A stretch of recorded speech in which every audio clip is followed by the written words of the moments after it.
ба дунболи санҷиши палатаи ҳисоби тоҷикистон дар муассисаҳои 9 шаҳру ноҳияҳои кишвар 5 мансабдори давлатӣ ва афроди ҳисоббодиҳанда аз вазифа барканор ва 106 нафар муҷозоти маъмурӣ шуданд. яъне ки натиҷаи сарсанҷур мо дар шаҳри турсундода вай кардем гузарондем. ҳақиқатан қариб агар хато накунам қариб зиёда аз 50 нафара ҷазои интизомӣ татбиқ кардан, 3 нафар аз вазифа сарбурда шуданд. ин одамоне ҳастанд ки камбуд ва камбудиҳои молиявии ҷиддӣ рӯй доданд. масалан дар соҳаи маорифи ҳамонҷо ба маблағи қариб 78000 сомонӣ аз худкунии маблағҳои нақдӣ буд. ду корманди муттаҳам ба аз худкунии пули буҷети давлат аз ниҳодҳои давлатии шаҳри Бустони вилояти Суғд буданд.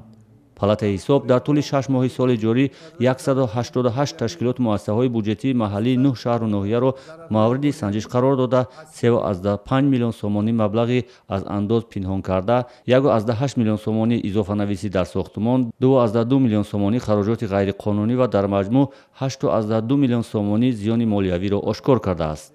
ҳудуди 8 миллион сомонӣ маблағи зиёни ошкоршуда барқарор карда шуд. маблағҳо ма зарари молиявӣ ошкор карда дар нимсолаи соли 2018 196,6 миллион сомонӣ рост меояд.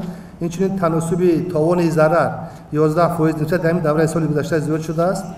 асосан зарарҳои молиявӣ аз ҳисоби бонкҳо ба маблағи зиёда аз 140 миллион сомонӣ.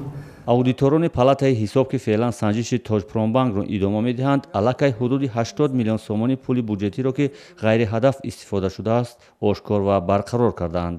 инчунин нисбати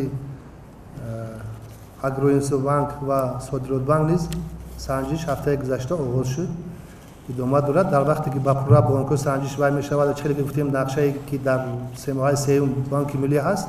давлати тоҷикистон дар оғози соли 2017 бо нашри векселҳо ва ихтисоси 2 миллиарду 250 миллион сомонӣ ба Тоҷиксодиротбанк ва 1 миллиарду 70 миллион сомонӣ ба Агроинвестбанк талош кард ин ду бонкро аз вартаи касодшавӣ наҷот диҳад ва палатаи ҳисоб истифодаи ҳамин пулҳои кӯмаккардаи давлатро месанҷад.